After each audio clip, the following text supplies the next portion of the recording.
Un peu de poésie dans ce monde difficile. Franck Ferrand nous raconte aujourd'hui Jacques Prévert. Bonjour Franck. Bonjour Anissa, bonjour à tous. Prévert n'aimait pas raconter son histoire, mais nous allons le faire pour lui cet après-midi.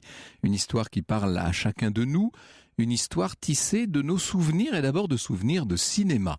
Pour nous accompagner sur ce chemin de fantaisie, j'ai convié Daniel Gassilia-Laster, qui vient de publier un très bel album sur le Paris de Prévert, un album paru chez Gallimard. Et où nous conduirons nos pas vers 15h Vers 15h, dans une heure, ouais. Oui, mais nous irons avec Vanessa Za du côté de chez Prévert, justement, dans le nord de cette presqu'île du Cotentin, dont vous avez fait tout à l'heure la publicité. L'idée me plaît beaucoup. Tant mieux, j'avais peur de votre réaction.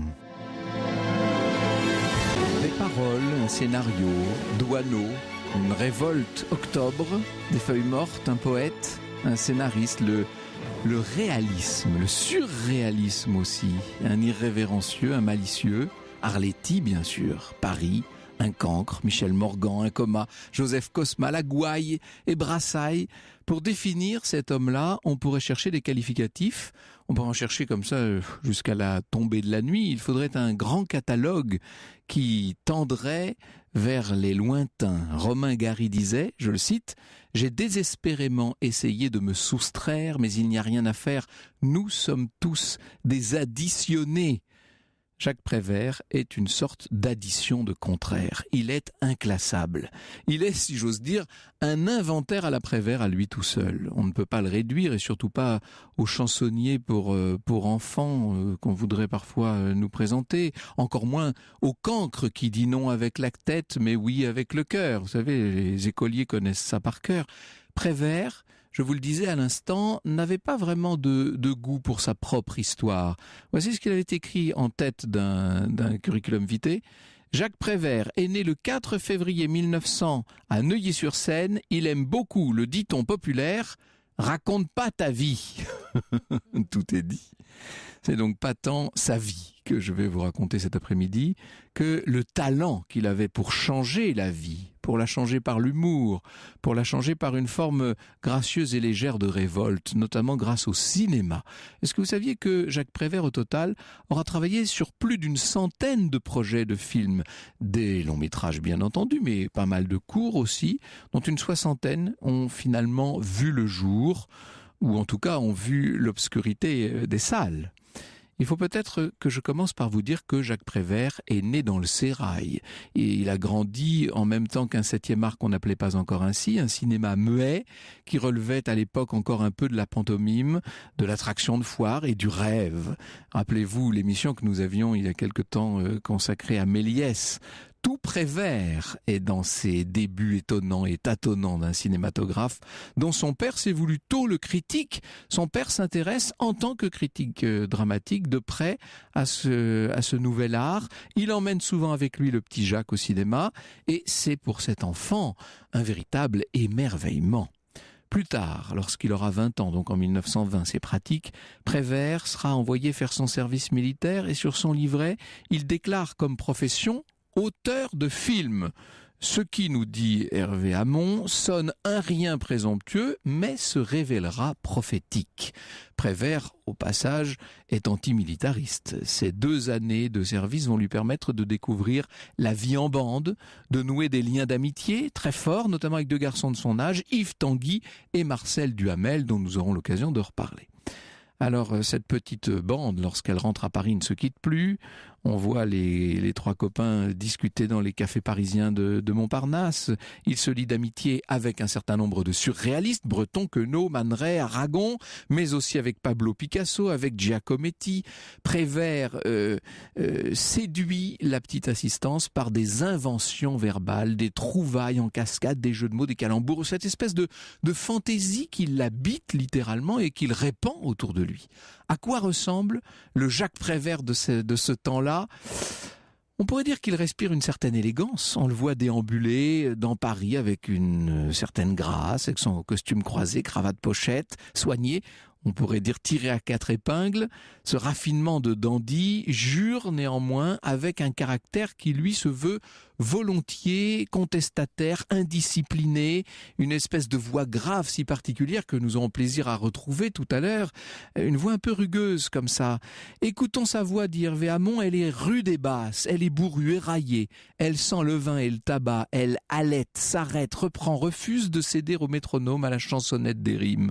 Elle tombe toujours sur la fin, rêveuse ou désenchantée, elle gronde aussi, elle porte la nuée, la colère, pas la gueulante, non, mais la colère rentrée, l'indignation, voire la rage et souvent le désespoir. Les années folles sont pour Prévert des années d'amitié, de rire, celle d'une créativité débridée et toujours si volontiers surréaliste. Les années 1930 seront celles du groupe Octobre, de l'écriture pour le théâtre, mais aussi celles des débuts de Prévert dans le cinéma. C'est grâce à son frère, le fameux Pierrot, qui s'essaie à tous les métiers du cinéma, projectionniste, ingénieur du son, etc., que Jacques entre dans ce domaine-là. La première œuvre des frères Prévert, aidés de Man Ray, est un court-métrage, Souvenirs de Paris.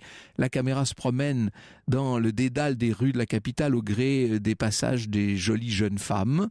Puis, en 1932, Jacques va écrire avec son frère un scénario, L'affaire est dans le sac. Le film n'a aucun succès, mais on peut dire que déjà Prévert a été reconnu grâce à cela comme auteur de cinéma.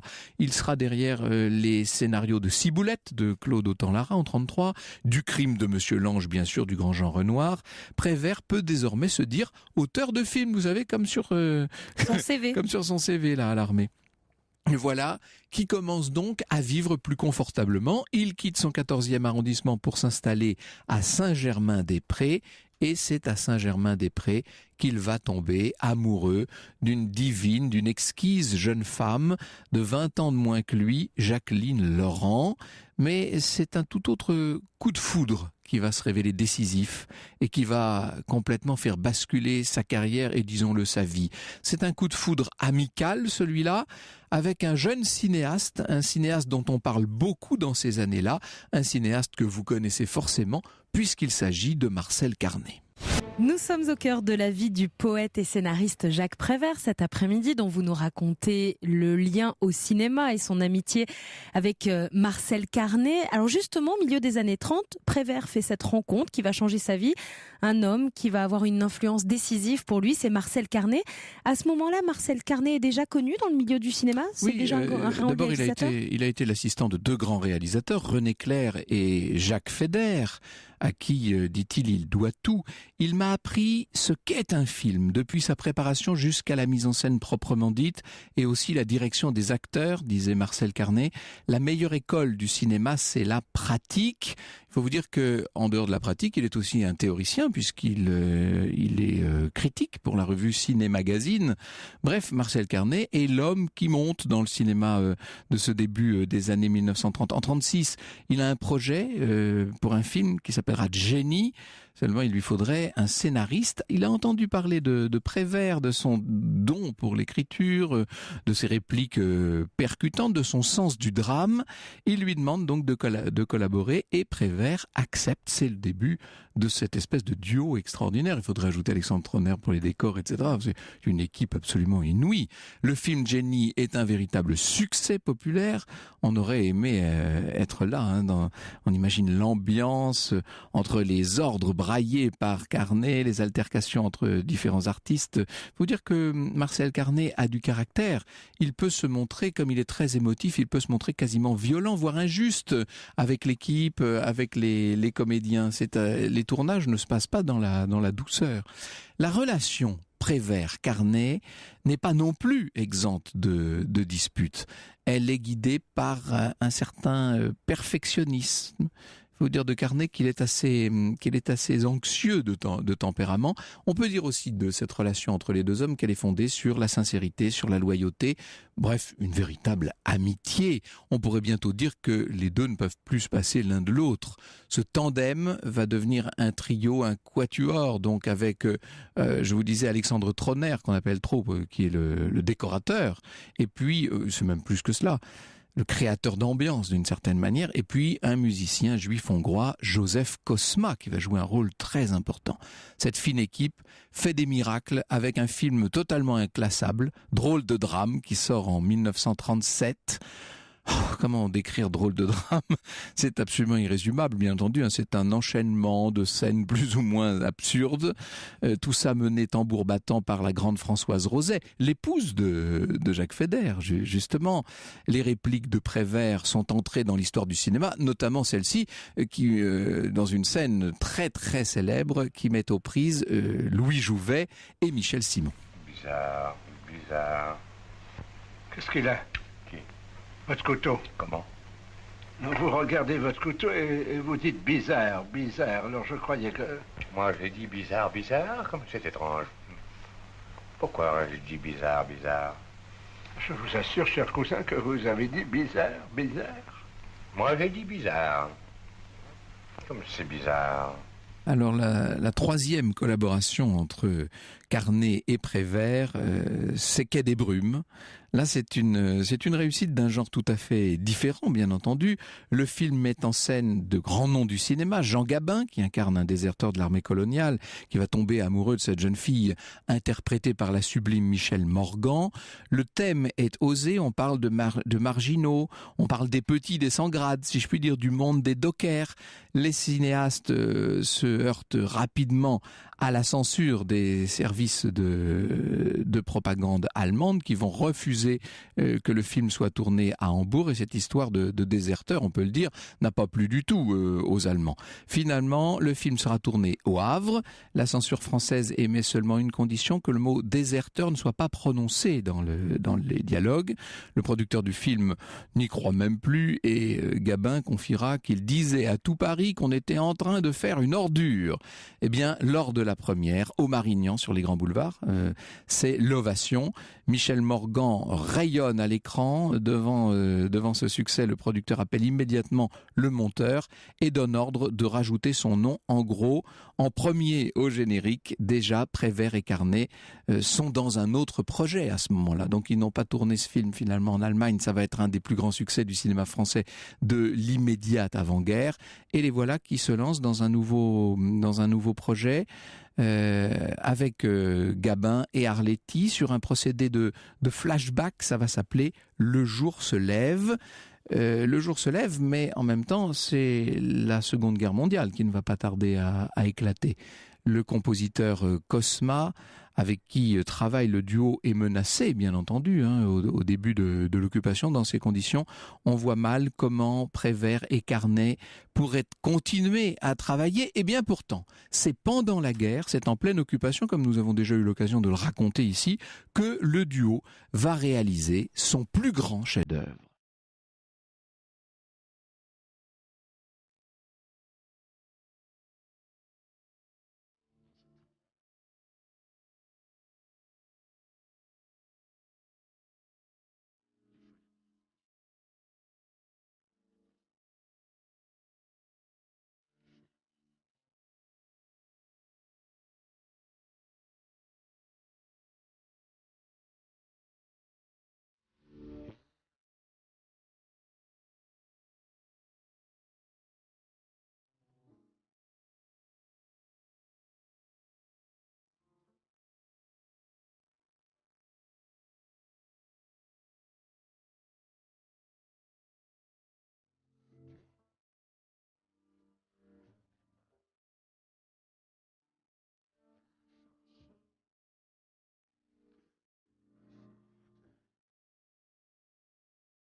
La voix d'Yves Montand sur les paroles de Jacques Prévert, Les Feuilles mortes sur Europe 1 avec une musique composée par Joseph Cosma.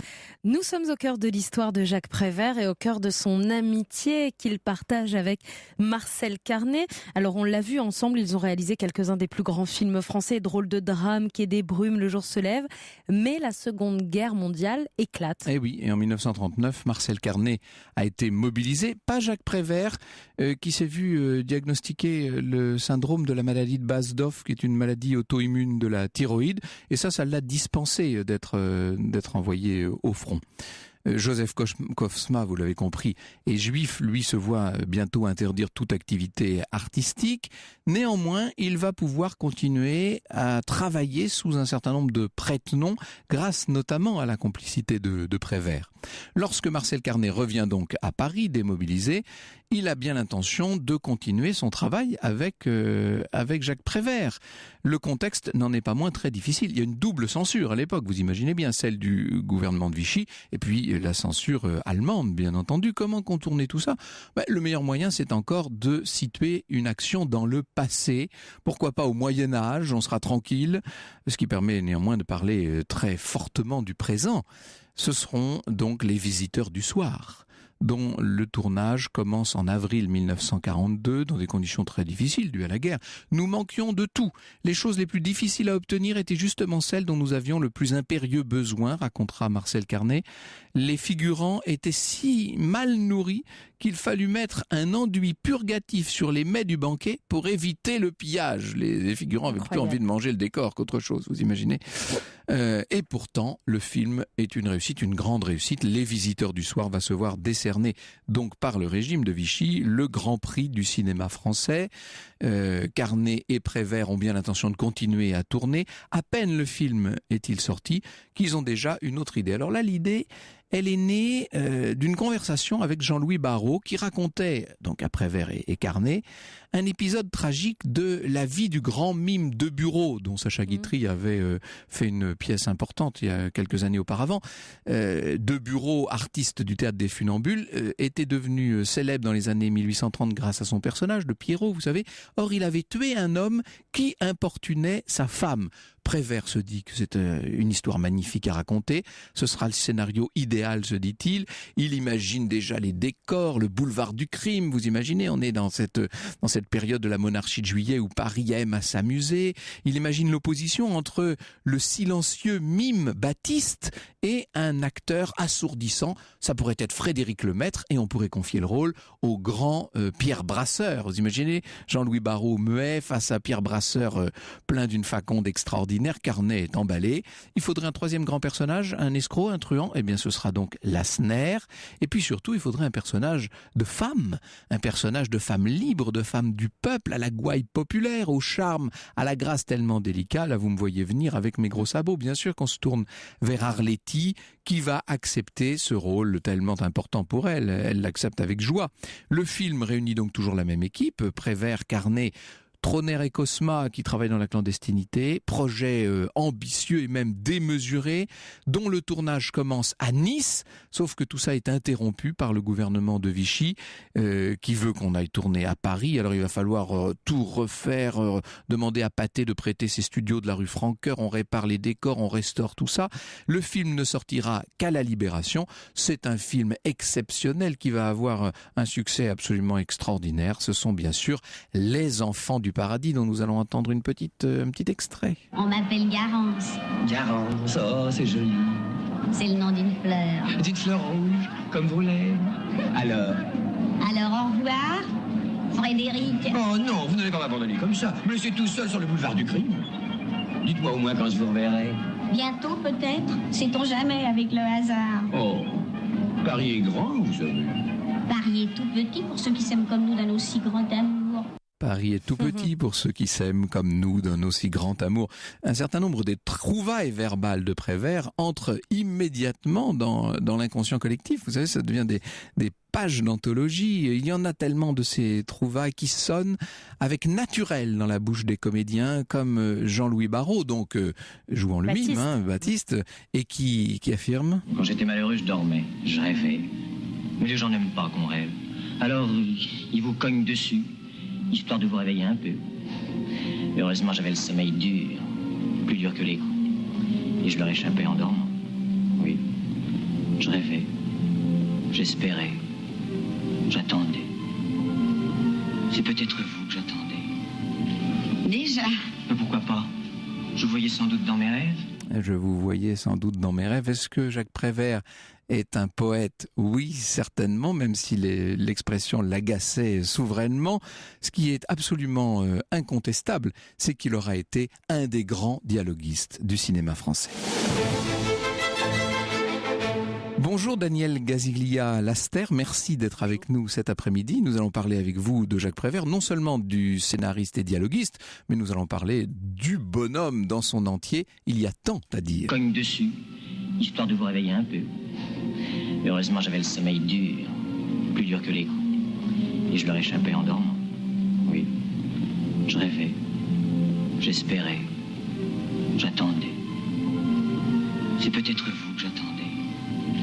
Déjà. Mais pourquoi pas? Je vous voyais sans doute dans mes rêves. Je vous voyais sans doute dans mes rêves. Est-ce que Jacques Prévert est un poète? Oui, certainement, même si l'expression l'agaçait souverainement. Ce qui est absolument incontestable, c'est qu'il aura été un des grands dialoguistes du cinéma français.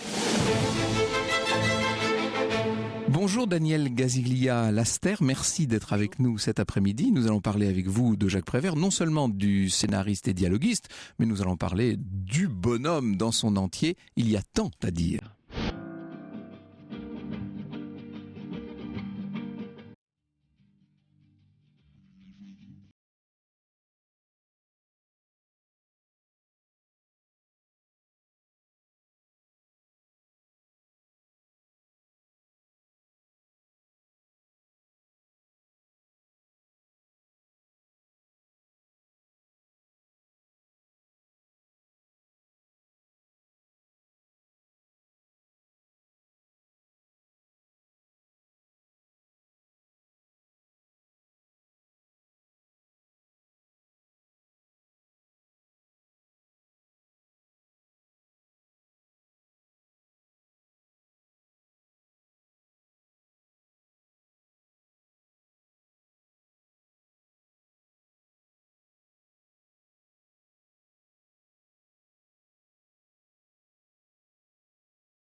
Cet après-midi, Franck Ferrand, vous nous parlez de Jacques Prévert, de son histoire, de son œuvre, avec Daniel Gaziglia-Laster, qui est écrivain, spécialiste de Jacques Prévert, et qui vient de publier un très bel album que vous avez adoré, Franck, Paris-Prévert, aux éditions Gallimard. Oui, c'est un album d'une grande richesse, écrit en étoilement, comme aurait dit Roland Barthes. Ça part dans tous les sens, mais avec une véritable logique.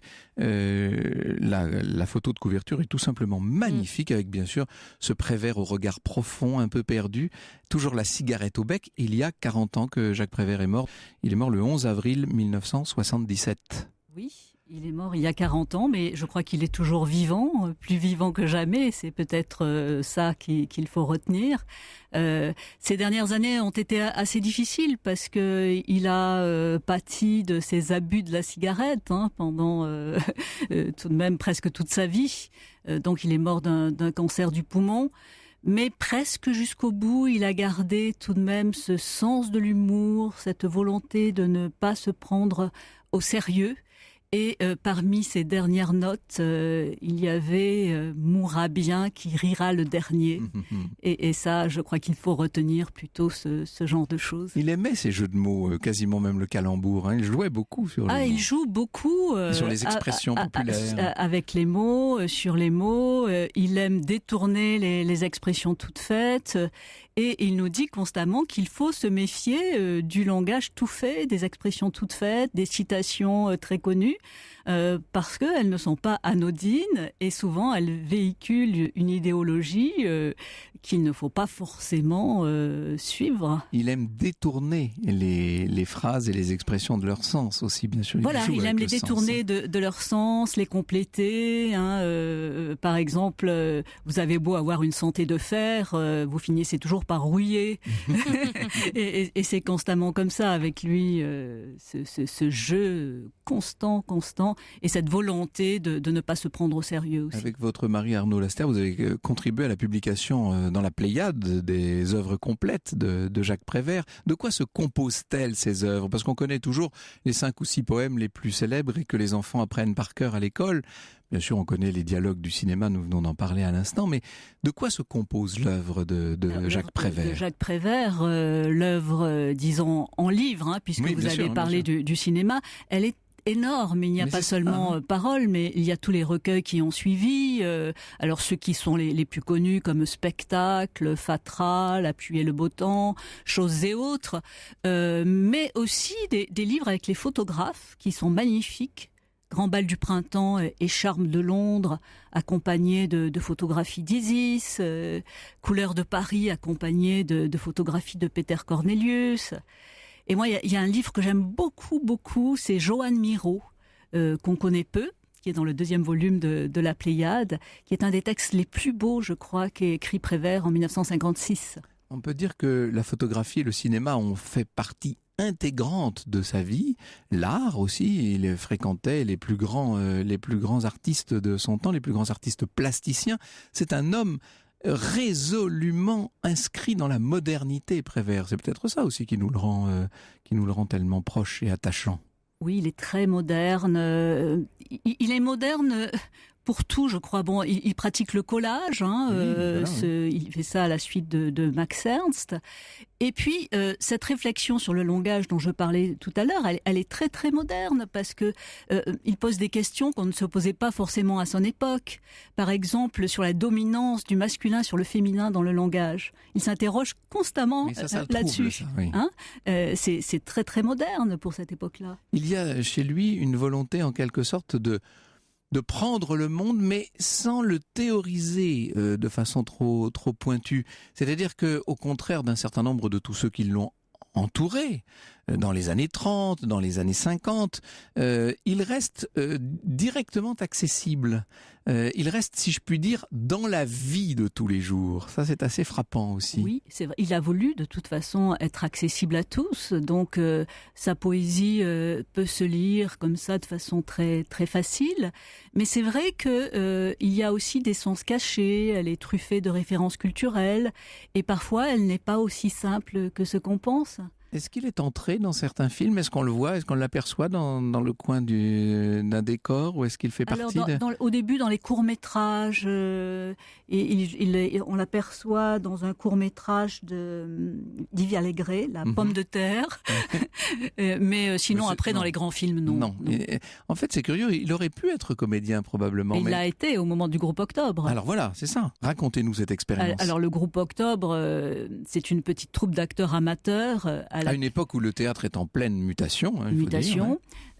Prévert participe à cette troupe de 1932 à 1936. C'est une troupe qui fait ce qu'on appelle à l'époque de la gîte propre, c'est-à-dire elle va sur les lieux de travail des ouvriers, dans les usines, dans les rues, pour les encourager dans leur grève, dans leur révolte. Et Prévert réagit immédiatement à l'actualité du moment. Par exemple, Hitler vient d'être nommé chancelier en Allemagne. Il réagit immédiatement en expliquant aux gens que... Ce sont des happenings d'une certaine manière. On pourrait dire ça d'une certaine manière. Oui, un petit peu. Donc on intervient directement par rapport à l'actualité en s'engageant. Prévert est quelqu'un de très engagé sous ses dehors. C'est quelqu'un de très engagé. Alors la métaphore ne lui plaisait pas trop parce qu'elle a un côté militaire. Ça, oui. Et vous savez qu'il est très antimilitariste. Mais on peut dire ça. La guerre. Oui, quelle connerie la guerre. Ouais. En fait, on pourrait presque dire aussi qu'une grande partie des références de notre début de 21e siècle ont été, sinon forgées, en tout cas fournies par Prévert. On a l'impression qu'il a mis comme ça de côté toutes sortes de références, d'images, de mots, d'expressions dans lesquelles on puise à loisir aujourd'hui. Bien sûr, on parle beaucoup de l'inventaire à la Prévert, et puis dans les idées, enfin il aimait pas beaucoup le mot idée, mais tant pis, je vais l'utiliser dans les idées aussi. Il n'aimait pas le mot révolte, il n'aimait pas le mot engagement, il n'aimait pas le mot idée, il n'aimait pas le mot histoire. Bref, tout ce qui avait... c'est pas facile de parler de lui. En fait, tout ce qui était un petit peu institutionnel, un peu trop sérieux, l'agaçait. Il n'aimait pas les étiquettes. Voilà, il n'aimait pas les appellations contrôlées, disait-il. Vous disiez qu'il n'aimait pas se dire poète. Il disait qu'au fond, c'était pas à lui à se dire poète, alors que les autres pouvaient l'appeler poète, mais c'était pas à lui à le dire. Voilà ce qu'il disait sur l'antenne d'Europe 1 en 1960 à ce sujet. J'ai écrit très peu parce que moi j'avais toujours le désir de rien faire. Je me disais, je pouvais pas y arriver. Je me disais, il est jamais trop tard pour rien faire. Ben, ça n'arrivait pas, exactement. C'était comme un rêve. Alors, il a bien fallu que je fasse quelque chose. Et on m'a dit, je disais des fois des choses à mon père, des choses désobligeantes. Il me disait, écris-le mon petit, tu le dis si bien, exactement. Alors j'ai écrit, mais mon frère une fois a dit une chose très juste. Jean-Georges Auriol, qui dirigeait, à cette époque, il dirigeait les cahiers du cinéma. Et il avait dit, mais nous sommes tous pareils, il y a 15 ans, nous avons fait des poèmes. Et mon frère avait répondu, non, 15 ans, j'ai pas écrit de poème. Et mon frère non plus. C'était vrai. J'avais peut-être autre chose à faire. Et puis, c'est pas moi qui appelais ça poème, c'est les gens qui ont appelé ça comme ça. Moi, j'ai pas une carte avec poète dessus. Ça court les rues, la poésie, vous savez. Ça court les rues, la poésie. Écris donc ça, mon petit, tu le dis si bien. C'est son père qui lui donnait ce conseil. Dans un instant, nous allons, avec vous, revenir sur la biographie de Jacques Prévert et replonger dans son enfance. Est-ce que sa vie, somme toute, n'est pas une éternelle enfance ?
frère Jacques chante l'inventaire de Jacques Prévert sur Europe 1. Et cet après-midi, nous sommes au cœur de l'histoire de Jacques Prévert avec votre invité. Franck, vous recevez Daniel Cassiglia-Laster, qui est écrivain, spécialiste de Jacques Prévert et qui vient de publier l'album Paris Prévert aux éditions Gallimard. Et oui, et si nous n'avions pas eu peur d'être encore à Paris, parce que nous faisons beaucoup de déambulations parisiennes dans la deuxième partie de cette émission depuis quelques semaines, donc nous avons préféré partir pour le Cotentin.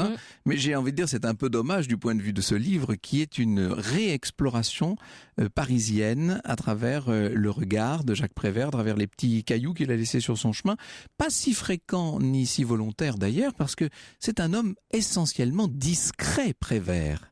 Daniel Cassiglia-Laster. Très discret, il ne dit pas beaucoup de choses sur lui dans ses textes. Il n'y a que 2 ou 3 textes sur sa femme Janine, par exemple. Grand amour. Voilà, son plus grand amour. Il y en a eu quelques-uns dans sa vie. Il y en a eu quelques-uns, bien sûr, mais c'est la femme avec laquelle il a vécu le plus longtemps et jusqu'à la fin de sa vie. Et il en parle très peu, sauf dans un grand texte qui a pour titre A, le premier mot de la lettre amour. Mais vous voyez, il ne met pas le mot en entier. Ouais, c'est quand même, il y a quelque chose de presque mystérieux, somme toute, dans la... De pudique. D'extrêmement pudique. Tout ce qui pourrait être un affichage de personnalité, tout ce qui relève, pour parler clairement, de l'ego, lui est déplaisant, en fait. Et il le refuse, il le rejette. C'est pas seulement ma voix qui parle, c'est d'autres voix, une foule de voix, écrit-il pour une chanson que chantera Édith Piaf. Paris est fou de joie quand arrive le printemps, c'est son enfant naturel, son préféré, et Paris écrit son nom sur les murs. Grand bal de printemps, comme un cœur sur un arbre, sur la pierre, c'est gravé. Grand bal de printemps, ça va très bien avec la période que nous sommes en train de traverser, là, ce printemps parisien. Vous avez, j'allais dire, grappillé tout ce qu'il pouvait y avoir de parisien dans l'œuvre de Prévert pour constituer ce bel album. J'ai essayé, tout, c'est impossible, parce qu'il a tellement vécu dans Paris, et puis il parle tellement de Paris dans son œuvre, qui est vraiment un personnage à part entière de son œuvre, aussi bien dans ses films que dans ses textes, qu'il était difficile de parler de tout, mais c'est vrai que j'ai essayé de parler d'un maximum de choses. Alors d'où vient justement cette pudeur extrême, cette volonté de ne pas se figer dans un moule quel qu'il soit? D'où vient cette grande sensibilité à la misère humaine chez Jacques Prévert? Est-ce que c'est dans l'enfance qu'il faut aller chercher cette sensibilité-là? Probablement, puisque le père, à un moment donné, a comme travail d'aller rendre visite aux pauvres pour décider s'il mérite ou non une assistance. Et le petit Jacques l'accompagne dans ses visites aux pauvres. Alors chez eux, c'est pas très très florissant. Ils ont eu les huissiers, ils ont dû changer plusieurs fois d'appartement. Le père a du mal à gagner sa vie, mais ils n'ont jamais connu la misère la plus terrible. Et là, il voit des choses mais terrifiantes, et je crois que ça va le marquer toute sa vie. Ce sont des images qui l'imprègnent littéralement. Il voit un bébé avec une très grosse tête, il voit des gens vivre dans des taudis effroyables, et ça le marque, il est très sensible, le petit Jacques Prévert. Oui, et c'est un enfant qui va être qui va connaître une enfance un peu sombre de ce fait peut-être, non? Il a une certaine noirceur. Je ne dirais pas, parce qu'il est très aimé de ses parents, de son père André, de sa mère Suzanne, qui s'aiment eux-mêmes profondément. Donc il a une certaine stabilité dans sa famille, il a de l'amour, la misère ne va jamais jusqu'à mourir de faim. Le père est assez débrouillard, il emprunte de l'argent de ci, de là, il est aidé par son propre père. Le père joue un rôle très important dans l'éveil de Jacques Prévert. C'est lui qui le rend sensible à toutes les formes d'art, en fait. Il l'initie littéralement. Très, très certainement. Alors déjà, sa mère tout de même lui apprend à lire dans les contes de fées, donc c'est pas banal. Mais le père l'amène au musée, il l'amène au théâtre, puisqu'il est à ses heures critique de théâtre, André Prévert. Et il lui fait lire beaucoup de choses, c'est-à-dire que le père et le fils échangent leur lecture. Ce qui fait que le petit Jacques Prévert lit des choses incroyables pour son âge. Il lit Victor Hugo, il lit Émile Zola à 7-8 ans. Prévert disait de son père, il avait tant d'occupations qu'il ne foutait rien. Il a connu, il faut dire, une époque qui, pour un homme comme était son père, était somme toute la fameuse belle époque. C'est-à-dire qu'on s'ouvrait à toutes sortes de nouveautés, à toutes sortes de créations, avec le temps de le faire. Oui, c'est vrai. Et puis, c'est vrai qu'il arrive tout de même à se débrouiller, le père de Prévert. On se demande comment. Il emprunte même de l'argent à la famille de Louis Aragon. Vous savez qu'il a joué enfant, Jacques Prévert, avec Louis Aragon. Et voilà, grosso modo, il se débrouille. Oui. Comment est-ce qu'il vient à l'écriture ? Jacques Prévert, oui. Il vient à l'écriture très tard, puisqu'il appartient au mouvement surréaliste de 1925 à 1930, et il n'écrit pratiquement pas. Il n'est déjà plus du tout un adolescent. Là, il n'est déjà plus du tout un adolescent. Le premier texte connu de lui date de 1928. Oui. C'est une chanson, Les animaux ont des ennuis, c'est le premier texte connu de lui. Donc vous voyez, c'est assez tard, il a 28 ans. Ah oui, c'est très facile pour les gens nés en 1900 comme ça, c'est pour calculer. Voilà. Oui. Nous allons essayer de cerner d'un peu plus près l'univers de Prévert. C'est une rude tâche. Hein. On pourrait presque dire que c'est une ambition très audacieuse que je nous fixe pour la fin de cette heure. Nous sommes au cœur de l'histoire de Jacques Prévert cet après-midi. Restez avec nous parce que nous irons sur ses pas dans le Cotentin de 15h à 15h30. D'ailleurs, vous êtes très nombreux à réagir et merci beaucoup pour vos photos. Guillaume nous dit, voici une photo de la statue de Jacques Prévert et Alexandre Trener dans leur village de Aumont-la-Petite. Et Jean-Marc vient de poster une magnifique photo de cette maison normande, la maison de Prévert à Aumont-la-Petite. Aumonville, oui. Un Aumonville, un véritable havre de paix. Et nous irons avec Vanessa Zah à 15h. On va aller à Aumont-la-Petite, bien entendu. Il s'y est installé vraiment plutôt vers la fin de sa vie. C'est à Paris qu'on le suit d'abord, bien entendu. On a un grand nombre de ses adresses à Paris. Où vivait-il d'ailleurs ? Il a beaucoup vécu dans le 6e arrondissement. Dans son enfance, une grande partie de son enfance se passe dans le 6e arrondissement. Ensuite, il vit beaucoup aussi dans le quartier de Montparnasse, rue du Château, avec ses amis Marcel Duhamel et Yves Tanguy, autour de 1925-1928. Et puis des images de lui au pied de la butte Montmartre, ce n'est pas un hasard, c'est qu'il s'est installé à Pigalle aussi. Voilà, c'est ce que j'allais dire. À partir de 1956, il habite Cité-Véron, Cité-Véron. Et ça, c'est la demeure qu'il gardera jusqu'à la fin de sa vie, même quand il aura acheté la maison d'Aumonville-la-Petite. Ça se visite Ça se visite, oui. C'est devenu un musée, oui. Et donc, on retrouve dans ce musée l'atmosphère Prévert, si je puis dire. Alors c'est très différent. Moi, j'y ai dormi, invitée par Janine Prévert. Hein. Je n'ai pas eu la chance de connaître Jacques Prévert, contrairement à Arnaud Laster, mon mari, qui lui l'a connu. C'est assez différent, c'est devenu un musée, c'est-à-dire que vous avez des manuscrits ouverts. L'atelier du premier étage a été conservé tout de même. Je suis pas sûr que le côté musée lui plairait tellement, finalement, non, avec tout ce qu'on sait, tout ce qu'on a pu dire. Hein. On a peu parlé de sa vie privée. Vous nous parliez quand même de Jacqueline, qui était Janine, qui était sa femme.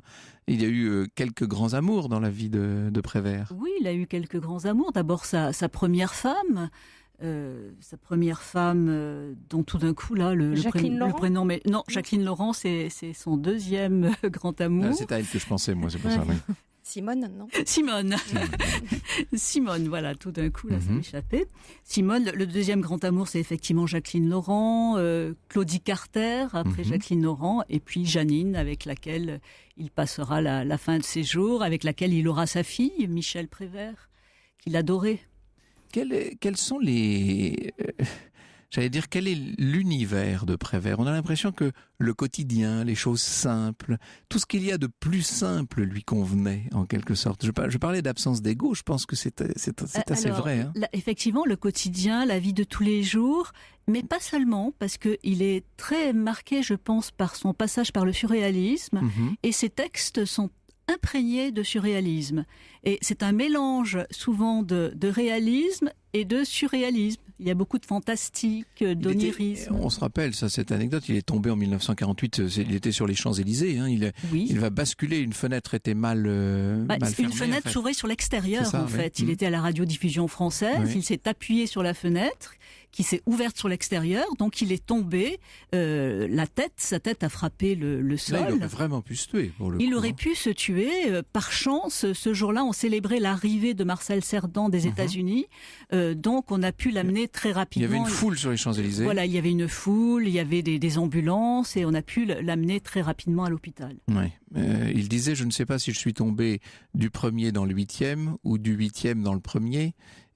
Toujours cette volonté de ne pas se prendre au sérieux, même dans les choses les plus graves. Il va s'installer un peu plus tard donc à Aumonville. Oui, il achète la maison en 1971. Il y a quelques travaux qui sont faits dans la maison. Et il y vivra définitivement les 3 dernières années de sa vie. Bonjour Vanessa Zah. Bonjour Franck Ferrand. Merci beaucoup d'être avec nous. Nous allons justement rejoindre, si je puis dire, Prévert à Aumonville. Et puis de là, nous rayonnerons dans tout le nord du Cotentin. Le Cap Cotentin. Il y en a des choses à voir là-bas, énormément. Bien entendu. C'est pas qu'on aura le temps. Paris Prévert de Daniel Gaziglia-Laster, c'est édité par Gallimard. C'est un magnifique album, tout plein de la poésie, de la générosité, de la lumière de Jacques Prévert. Cet après-midi, nous sommes au cœur de l'histoire de Jacques Prévert. Merci pour vos nombreux messages. C'est une émission qui vous inspire sur les réseaux sociaux, puisque Aubin nous dit sur Twitter avec le hashtag ACDH, merci au cœur de l'histoire qui m'aide pour le bac français. Oui, c'est une émission de circonstance. On va vous aider pour l'épreuve de géo maintenant, parce que nous partons dans le Cotentin, du côté de Aumonville-la-Petite, à la découverte de cette commune. Disons, Vanessa, qu'on s'en va au bout du monde. Au bout de la France. Au bout du monde. Et pour vous dire à quel point on est au bout du monde, c'est que ce cap Cotentin, on le surnomme la petite Irlande. Oui, c'est ça. Parce que vous avez... C'est un peu l'impression qu'on a quand on est là-bas. C'est vrai, complètement. Déjà par cette mer qui est très houleuse, par ce vent, et puis en même temps brouillard, le très brouillard, très souvent, exactement. Et puis ces petites maisons au toit de pierre, des chemins creux entre des haies, des murets de pierre sèche, et puis il y a ces falaises comme ça qui tombent à pic. Gigantesques falaises. Oui. Il y en a de plus de 128 mètres, vous verrez, on en reparlera donc tout à l'heure.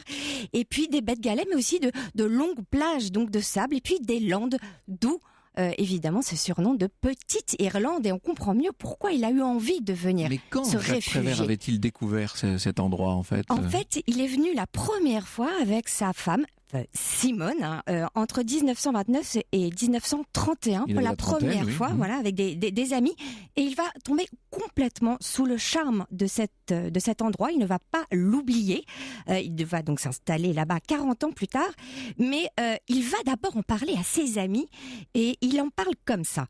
Tu te rends compte, des plages désertes à perte de vue. Un lieu unique, avec plein de petites routes étroites qui mènent nulle part, et partout des chemins de terre. Et la mer qui claque sur les rochers, des couleurs à bouleverser les peintres. La simplicité absolue. Toujours cette recherche d'une forme de transparence lumineuse. Voilà, lumineuse, quelque chose de très sauvage. Et justement, il va donner l'envie à Alexandre Trener, en fait, donc son ami, grand décorateur de cinéma, des Enfants du Paradis, entre autres, de s'installer. Et c'est lui le premier qui va s'installer à Aumonville, au hameau des Fontaines. Aumonville-la-Petite, il faut se représenter les choses. C'est plusieurs petits hameaux. On en trouve souvent dans ce coin-là. Et donc, Jacques Prévert a 70 ans quand il va acheter sa maison, donc en 1971. Mais en attendant que les travaux se fassent, il va aller loger à l'hôtel de l'Erguillère, qui existe toujours, voilà, et qui est à Saint-Germain-des-Vaux. Et là, on est encore plus au bout du monde, parce que la maison donne au-dessus du petit port Racine, face à la mer. Alors la maison en question, avec ses grands toits pentus comme il se doit dans la région, évidemment cette vigne vierge grimpante autour des jolies fenêtres à petits carreaux au milieu d'un jardin luxuriant. Cette maison, elle a été habitée par sa veuve jusqu'en 1993, et c'est aujourd'hui sa petite fille qui en est la Eugénie, qui en est la propriétaire. Qui en est la propriétaire, voilà. Et qu'il ouvre cette maison au public ? Cette maison. Non. Non, je ne pense pas qu'elle en soit la propriétaire. Je crois que la maison a été reprise par la région. Et elle était propriétaire en fait de toute la donation donc du mobilier et puis de toutes les archives. Voilà.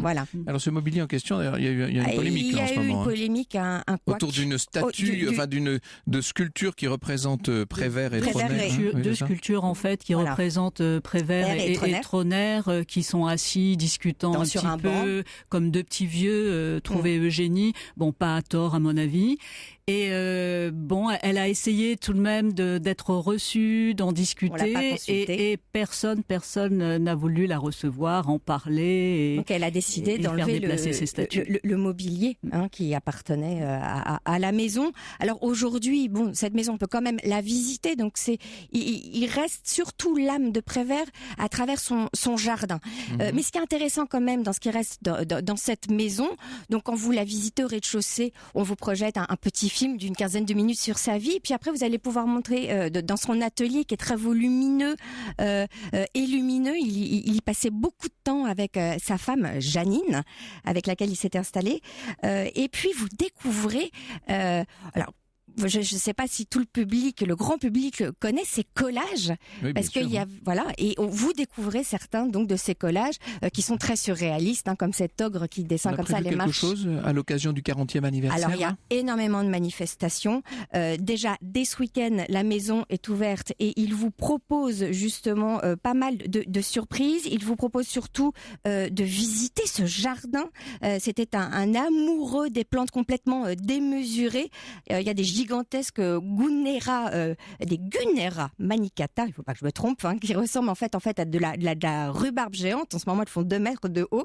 Il y a des camélias, il y a des rosiers, il y a même un cèdre, et puis il y a les fameux tournesols qui étaient les fleurs préférées de Van Gogh. De Van Gogh, qui étaient ses fleurs préférées. Et donc, samedi et dimanche, de 11h à 18h, la maison lui rend hommage. Et puis, il y a aussi une balade découverte qui est proposée.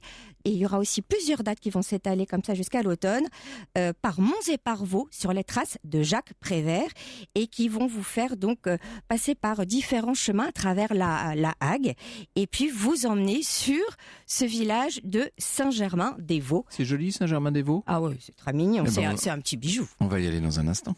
Nous sommes au cœur de l'histoire de Jacques Prévert. Nous allons donc sur ses pas dans le Cotentin cet après-midi avec Daniel Cassigli-Alaster qui est resté avec nous pour cette jolie balade dans le Cotentin, et Vanessa Za, journaliste à Europe 1, qui est notre guide aujourd'hui et qui nous emmène à Saint-Germain-des-Vaux. Franck. Oui, juste à côté, donc d'Ormonville-la-Petite, Saint-Germain-des-Vaux. Juste à côté. Alors donc c'est là en fait qu'il va vraiment poser ses valises en attendant que sa maison soit construite. Et alors donc c'est un tout petit village et il y a un tout petit port qui est le plus petit port de France. D'ailleurs, une légende dit que même un congre aurait bouché en fait l'entrée du port. Ce petit port Racine, Racine, rien à voir avec notre dramaturge. Racine étant à l'époque un corsaire français qui s'était réfugié dans cet endroit-là pour scruter les navires anglais à attaquer. Et donc là, il y a des jardins en hommage à Jacques Prévert. Voilà. Alors, qui ont été donc créés, ces jardins, qui s'appellent les jardins en hommage à Jacques Prévert, un jardin remarquable. Alors, c'est vrai que c'est une création végétale, mais aussi amicale, parce qu'en fait, c'est un de ses amis du coin qui en a eu l'idée avec sa femme Janine et avec Yves Montand. En fait, le concept, c'est que chaque arbre est planté par un ami de Prévert. Donc on y trouve un thuya bleu qui a été planté par Arletty, un tilleul par Doisneau, des pins par Montand. Il n'avait que des amis célèbres, cet homme-là. Il y a même un saule pleureur planté par Reggiani, et puis il y a aussi sa femme qui en a planté, Ursula Vian, Juliette Gréco, Jacqueline Picasso.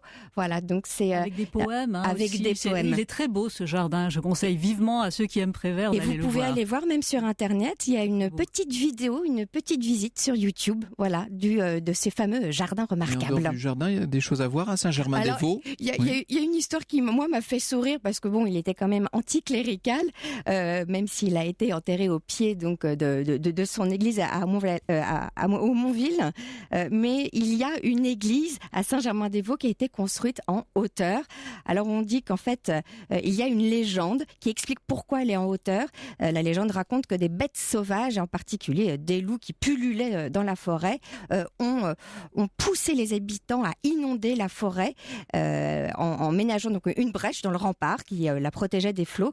Et puis un soir de Toussaint, la tempête a fait rage et la mer en furie a envahi la forêt. Et donc tout le peuple a abandonné le village, l'église et s'est réfugié comme ça sur la colline Saint-Germain-des-Vaux. Et c'est là qu'ils ont reconstruit donc une église là-haut. Cette colline comme perdue entre la mer et le ciel, parce qu'on est quand même tout au bout de cette presqu'île du Cotentin, dans ce qu'on appelle la pointe de la Hague. On est dans la pointe de la Hague. Alors justement, quand vous allez tout au bout, donc à Auderville et à Goury, c'est là que vous pouvez sentir la mer se déchaîner et voir à quel point vous êtes en prise avec les éléments. Vous avez au large en fait le phare de la Hague qui annonce le fameux rat blanchard. C'est un courant marin extrêmement violent qui fait blanchir comme ça la mer et on le voit au moment des grandes marées. C'est l'un des courants les plus puissants donc du monde, 10 nœuds pour une marée de 110 pour un petit peu se rendre compte des choses. Considérable. C'est considérable. Et quand les marins... C'est presque infranchissable. Infranchissable. Alors pour les voiliers, n'en parlons pas. Mais quand certains marins arrivent à le franchir, c'est un exploit. Et aller justement voir la station de sauvetage de Goury, elle est très impressionnante parce que vous avez ce bateau de sauvetage, le Mona Rigolet, en fait qui tourne sur lui-même. Ils peuvent le tourner sur lui-même pour décider sur laquelle des deux rampes ils vont pouvoir en fait le lâcher dans l'eau parce qu'il faut être extrêmement rapide dans les manœuvres.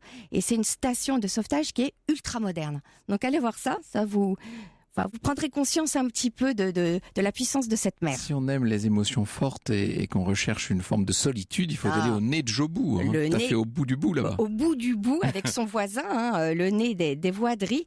C'est époustouflant, on en parlait tout à l'heure, on parlait de ces falaises qui pouvaient être immenses. Et en effet, ce sont des falaises qui sont les plus hautes d'Europe, 128 mètres quand même. Et là, le panorama est incroyable. Il y a un côté... Vous pourriez prendre un livre des Sœurs Brontë ou un Chateaubriand avec vous et vous êtes là seul face aux éléments quoi. Voilà. Donc allez voir aussi les grottes de Jaubourg et puis ne ratez pas dans le petit village de Jaubourg justement cette église qui est toute trapue pour résister au vent. Et Millet disait-elle... Il y a des enfants du pays, Millet aussi. Oui, Jean-François, on va en reparler après. Je vais vous emmener à Gréville-Hague, là où il était né. Et il disait de cette petite église que le temps s'était assis dessus, tellement elle était trapue. En fait, je pensais que vous alliez nous parler de centrales atomiques, mais vous nous parlez de petites églises et de nature. Et de nature, mais c'est ça. Vous voyez ce que vous voulez voir, vous, en fait. Voilà, exactement.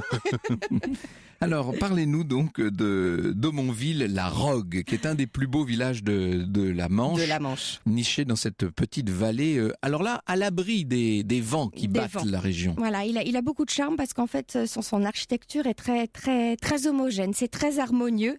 Ces petites maisons sont typiques. Elles sont en granit. Elles ont toutes des toits de schiste et elles sont regroupées comme ça en escargot autour d'une église du XIIIe siècle. Et puis en contrebas, il y a un petit port, le port de la Hable, qui date de l'époque romaine. C'est un des plus anciens en fait ports de France. Voilà.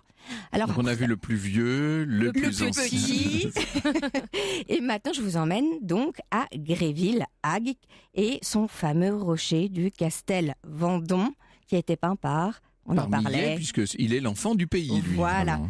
Alors, d'ailleurs, quand vous arrivez devant sa maison natale, il y a un buste... maison natale de Jean-François Millet. De Jean-François Millet, il y a un buste de lui, un buste qui a toute une histoire. En fait, il faisait partie au départ d'une statue en pied que les Allemands ont fondue pendant la guerre.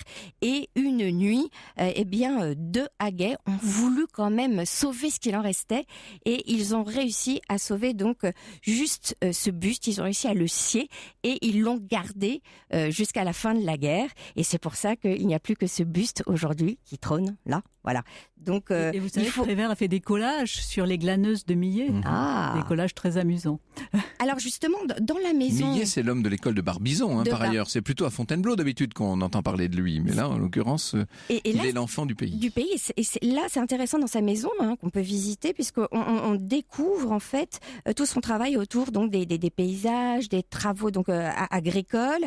Et puis, on se glisse aussi dans son travail, dans la manière dont il a peint l'Angélus. Vous allez en savoir plus et cette maison vaut vraiment le tour. Et puis vous partez après sur les traces évidemment de ces tableaux comme le bout du village et l'église de Gréville. Nous allons filer bientôt à Cherbourg, qui est tout près là maintenant. Et Cherbourg, d'autant plus que la deuxième collection de peinture de Millet en France après le musée d'Orsay se tient au Thomas-Henri de Cherbourg. Ah bon, finalement, voilà. Ça nous fait une deuxième bonne raison d'aller à Cherbourg dans un instant.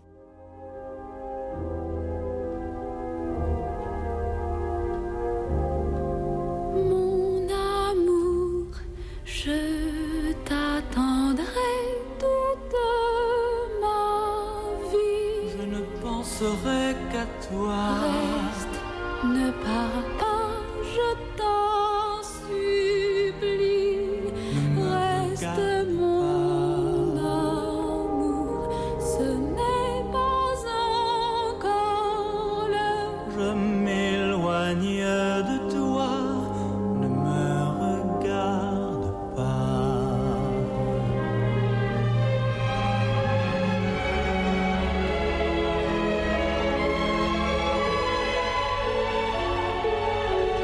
Je ne peux pas, je ne peux pas, je ne peux pas.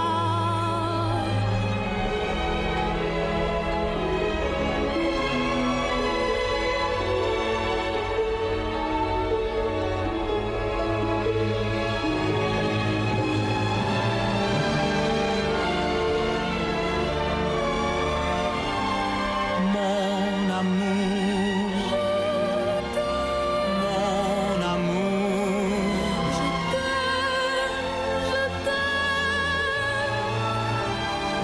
mon amour, Je t'aime.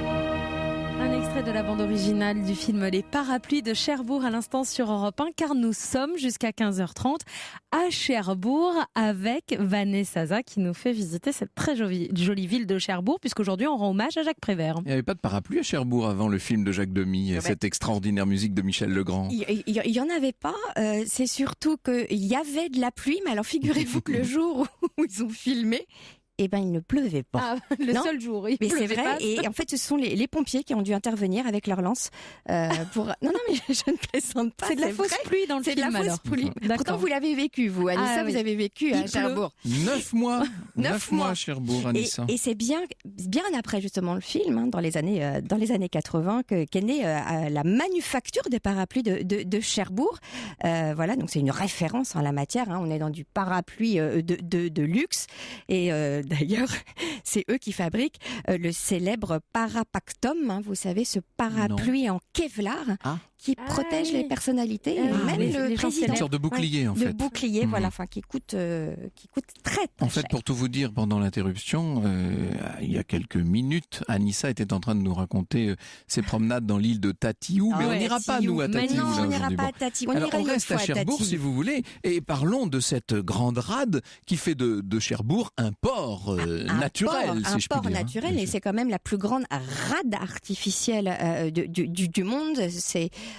C'est assez spectaculaire, ça fait partie des grands travaux qui ont été entrepris au XVIIIe siècle. La seule visite de Louis XVI, la seule fois que dans sa vie Louis XVI a vu la mer, vous savez, c'était à Cherbourg. Ah, eh bien, oui. vous me l'apprenez, moi je ne savais pas. Alors justement, si vous avez envie de visiter cette rade et puis de vous imprégner de cette ambiance avec les fortins de mer, ça vaut le coup d'aller faire un tour sur ce magnifique voilier, l'Adèle, qui est à votre disposition. C'est à Cherbourg que s'arrêtaient tous les grands paquebots. Oui, les le Normandie, transatlantiques. le Titanic Et avant le ça, bien sûr. Titanic, la première escale du Titanic se faisait donc à Cherbourg. Et alors, justement, c'est dans cette ancienne gare maritime transatlantique de Cherbourg que on a ouvert la Cité de la Mer. c'est génial, ouais. Voilà, donc on confirme. Donc là, on est dans un immense bâtiment donc art déco.